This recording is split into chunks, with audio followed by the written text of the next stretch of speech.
Estimadas hermanas en Cristo y María Santísima,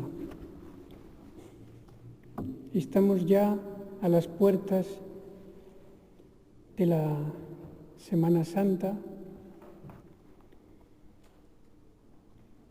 y tenemos que consagrar la primera conferencia de este retiro a la pasión del Señor.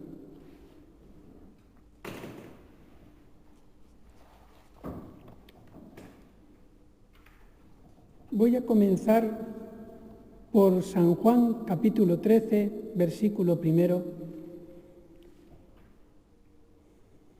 Este texto que es uno de los más entrañables de toda la Biblia. El día antes de la fiesta de la Pascua, sabiendo Jesús que era llegada su hora de pasar de este mundo al Padre, así lo llama la muerte, esa muerte que todos tememos y que es tan horripilante y espantosa. Él lo llama pasar de este mundo al Padre, como un descanso.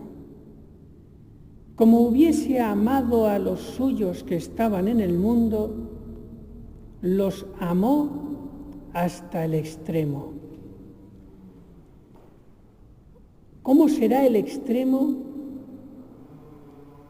de un Dios amando?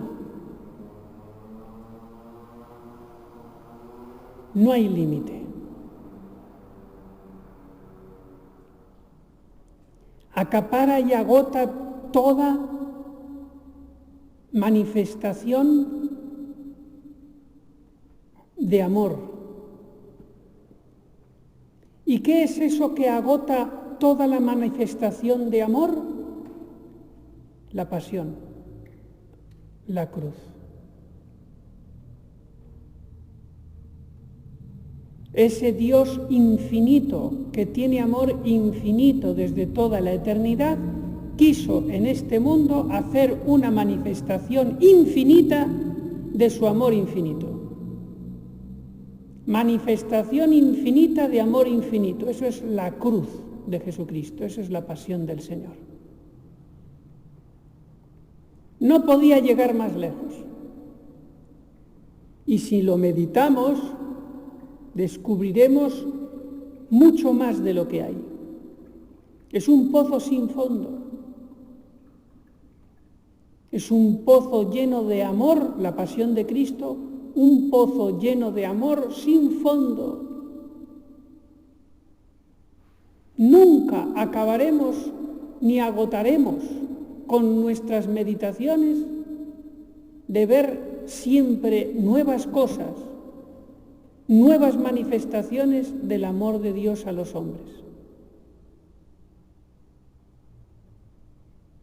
Es la meditación más aconsejada por los santos, la pasión del Señor, la que más da fruto en la vida personal, aquello que le hacía exclamar a San Francisco de Borja: él con llagas y yo sin ellas.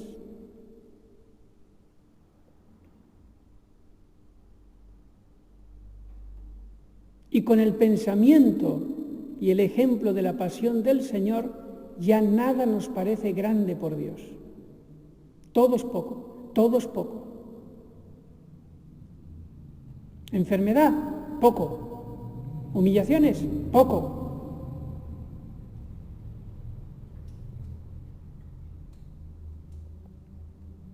Si para mí las humillaciones son mucho, si me parece que soy un mártir en la vida religiosa, una víctima terrible que lo está pasando fatal por el trato que me hacen los demás o las circunstancias o las enfermedades, si yo creo que soy un portador, diríamos, de una cruz pesadísima, es porque mi amor es pequeñísimo. Esas personas que dicen: oh, cuánto he sufrido en mi vida y sigo sufriendo. Cuando San Juan de la Cruz después de haber estado 9 meses en aquella cárcel de Toledo donde le flagelaban, casi le mataban de hambre, humillaciones continuas, le impedían celebrar misa, etcétera, etcétera. Después de 9 meses en esa cárcel de Toledo, salió hecho huesos que van a parar al Carmelo de Beas, de las monjitas de Beas, y se agarró a las rejas del locutorio y delante de las hermanas lloraba porque le parecía que sufría muy poco por Dios. Lloraba porque le parecía que sufría muy poco por Dios. San Juan de la Cruz, que estaba hecho huesos, con marcas en la espalda terribles. Claro, tenía un amor tan grande que todo es poco. Los que decimos que es mucho, mala señal.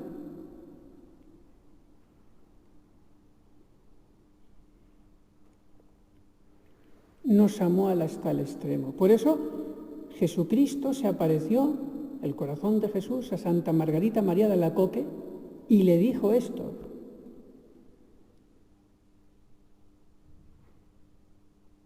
mira este corazón que tanto ha amado a los hombres y no recibe de ellos sino ingratitudes y desprecios. Si ellos me devolvieran amor, todo esto que yo he hecho por ellos me parecería poco y aún haría más.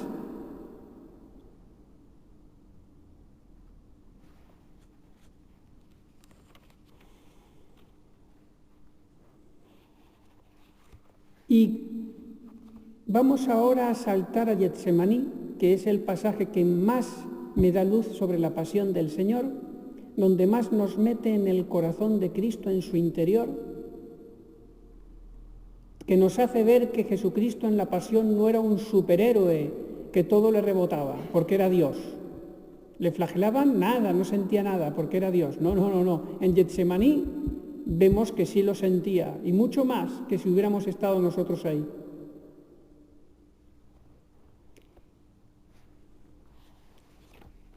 ¿Y qué nos dice Getsemaní?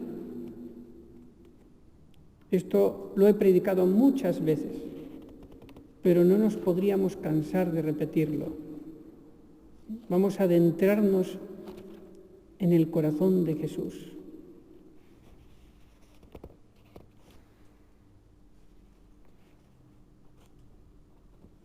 Dice: y tomando consigo a Pedro, Santiago y el de Zebedeo y a Juan, comenzó a entristecerse, 1, a espantarse, 2, a abatirse, 3, y a tener agonía, 4.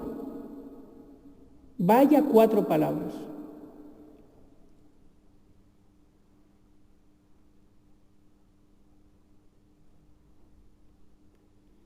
Vamos a ver qué esconden esas 4 palabras.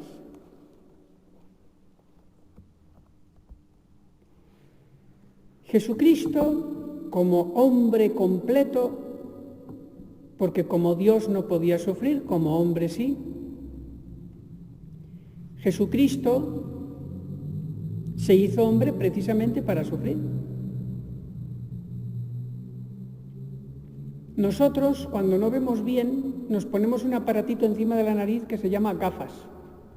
O quien no oye bien, se pone un aparatito aquí, audífono, en la oreja. Pues Dios, que no podía sufrir, porque es Dios, se puso un aparatito que se llama humanidad de Cristo, para que pudiera sufrir. Pues vamos a ver. Ese hombre, ese aparatito que se pone Dios para sufrir, ese hombre Jesús, tiene un entendimiento, una voluntad, una afectividad que están dentro de un alma y que además tiene cuerpo real, con nervios. Vamos a recorrer cada una de estas partes de su ser humano y cómo afectaron en aumentar y recoger el sufrimiento de la pasión. Primero, el entendimiento de Jesucristo. Jesucristo lo sabía todo, lo veía todo, porque el entendimiento divino, en la medida en que podía soportarlo su entendimiento humano, le contaba todo. El entendimiento divino de Jesucristo y el entendimiento humano de Jesucristo eran muy amigos, se lo contaba uno al otro totalmente todo. Por eso Jesús lo sabía todo, no hacía falta que le dieran informes de nadie, sabía todo lo que pensaba todo el mundo. Pues bien, su entendimiento humano, por soplo del entendimiento divino, en la pasión vio todos los que se iban a condenar.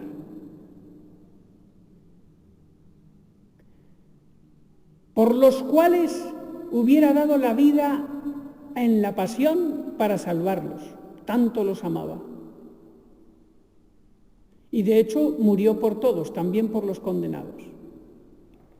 Y al ver a los condenados, que eran muchísimos, Jesucristo vio el fracaso de todos sus sufrimientos en cada uno de ellos. Porque sus sufrimientos les consiguieron las gracias suficientes para salvarse y no las quisieron. Pero aún así Jesucristo sufrió por ellos como si hubieran dicho que sí y se hubieran salvado. Y en cambio se condenaron. ¿Verdad que duele no estudiar y suspender? Estudiar y suspender. Comer y no alimentarse. Beber y no apagar la sed. Pues cuánto más dolerá sufrir y no salvar. Eso experimentó Jesucristo en Getsemaní. Si todos se hubieran salvado, vaya consuelo para Jesús, grandísimo. Pero no fue así. ¡Qué amargura! ¡Qué dolor más inconsolable! Y no solamente ver el hecho de que sus sufrimientos han sido estériles para muchos de los hombres, sino que también él, en su entendimiento, conocía el tipo y la cantidad de sufrimiento que provoca el infierno. Lo sabía. Y el hecho de saberlo ya a Jesús, de alguna manera, le hace sufrir ese mismo infierno. No sabemos de qué modo. Pero el mero hecho de saber lo que se sufre y cómo se sufre en el infierno, de una manera intuitiva, a Jesús también eso le haría sufrir.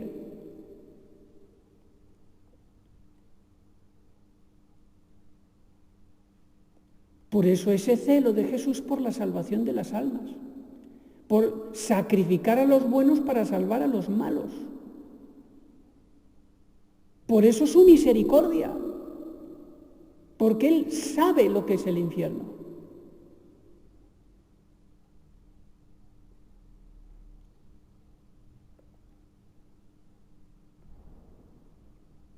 Y así como amó hasta el extremo a los apóstoles en la última cena, también amó Jesucristo a todas esas almas que se habían de condenar por su culpa.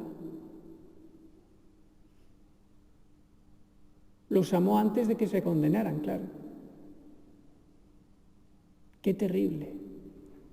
Piénsalo un momento. Es un pensamiento tan terrorífico que a lo mejor no es conveniente desde el punto de vista psicológico mantenerlo más de un minuto. Pero al menos la idea. ¿Qué sentirías tú si un ángel te revelara y te diera conciencia cierta de que eso es verdad, de que tú, habló en imaginación, no verdad, de que tú eres del número de los condenados, que no estás en el número de los elegidos? que Dios sabe que vas a cometer pecado mortal antes de morir y que no te vas a arrepentir, que vas a perder la vocación y vas a llevar una vida perdida y te va a pillar la muerte fatal. Eso puede ocurrir, a mí también.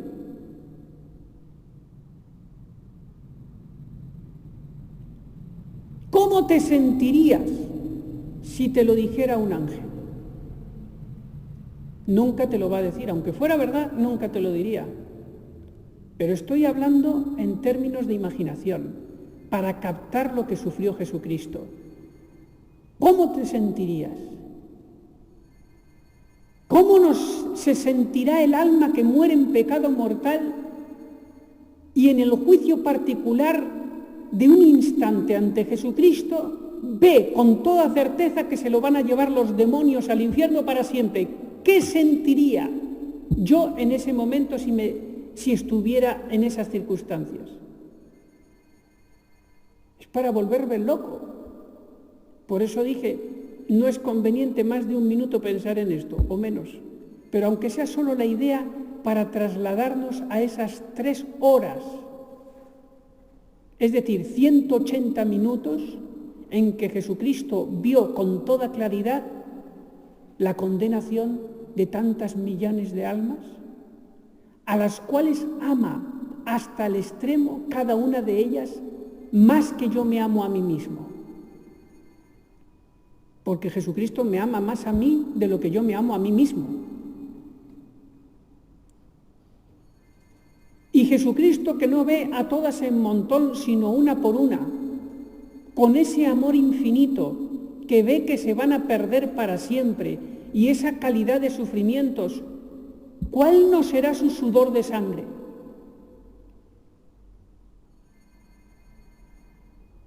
Por eso Jesucristo, apoyándome en la carta a los Hebreos, como otras veces les he predicado, seguramente le diría al Padre: quita de mí este cáliz y dame otro mayor para que se condenen menos,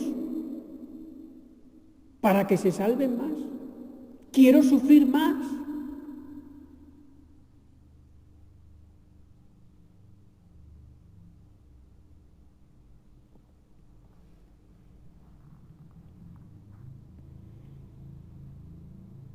Hay un sacerdote que murió en olor de santidad, un jesuita, creo que se llama Eduardo Rodríguez, un gran misionero español de mitad del siglo XX, que está en proceso de beatificación. Y que él llega a decir que Jesucristo en la pasión sufrió más que los condenados en el infierno. Más.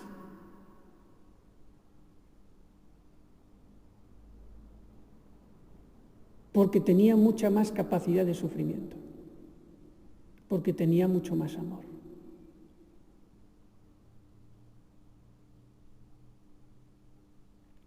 Y todo eso, ¿por qué? ¿Por qué Dios Padre le metió en ese agujero de la pasión? Y no quiso más bien un plan más suave para su hijito, que se pinchara con un alfiler en el dedo índice, salir una gotita y decir: Señor, redime al mundo. ¿Podía haberlo hecho? Pues no. Porque la cruz es la mayor manifestación de amor de Dios a los hombres y la mayor manifestación de la maldad que es el pecado. Y con un pinchacito de un alfiler en un dedo índice, con una gotita de sangre, eso no lo íbamos a ver. Bueno, total, seguiré adulterando, seguiré robando, seguiré matando, porque si lo único que hago es un pinchacito en el índice de Jesús, ¿qué más da? No será para tanto.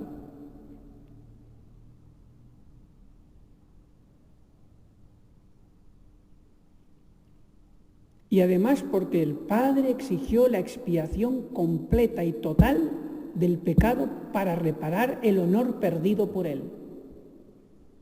Por eso Jesucristo tenía que llegar a ese nivel de pasión.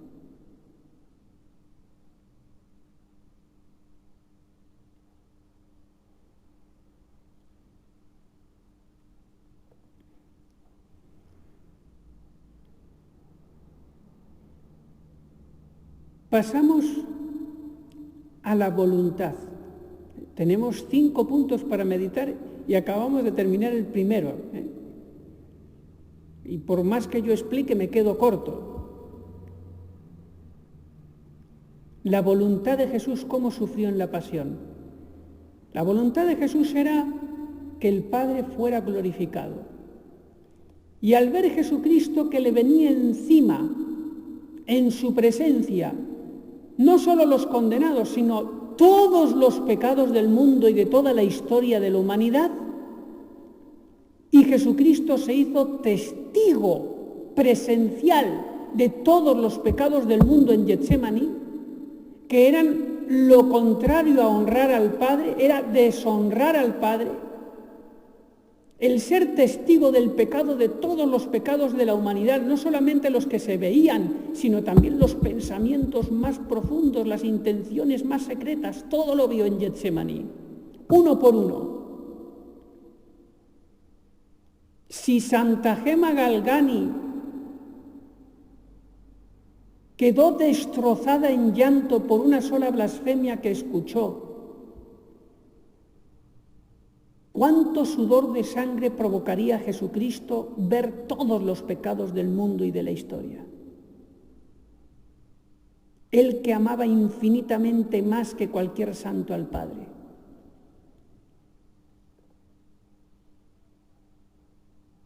Eso fue lo que trituró la voluntad de Cristo, ser testigo del pecado. Ser testigo del pecado. De los crímenes más horribles. ¿Cómo se sentiría una madre que quiere tiernísimamente a su hijo ver cómo lo torturan en su presencia? ¿Cómo se sentiría? De no poder soportar el dolor, hasta podría morir de un infarto. Pues muchísimo más infinito Jesucristo al ver triturar el honor del Padre a través del pecado y de ver cómo las almas se corrompen y el demonio entra en ellas y se hace su rey y se burla de Dios. Y no digamos ya si los pecados son de sacerdotes, de religiosos y religiosas, no digamos ya. Se lo dijo a Santa Margarita María de Alacoque. Los sacerdotes son los que me hieren en el corazón.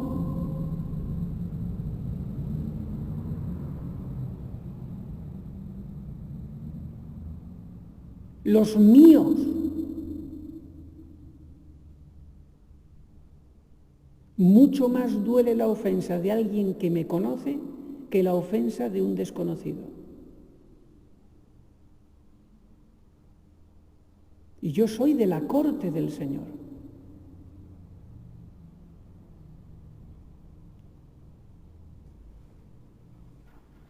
Testigo del pecado.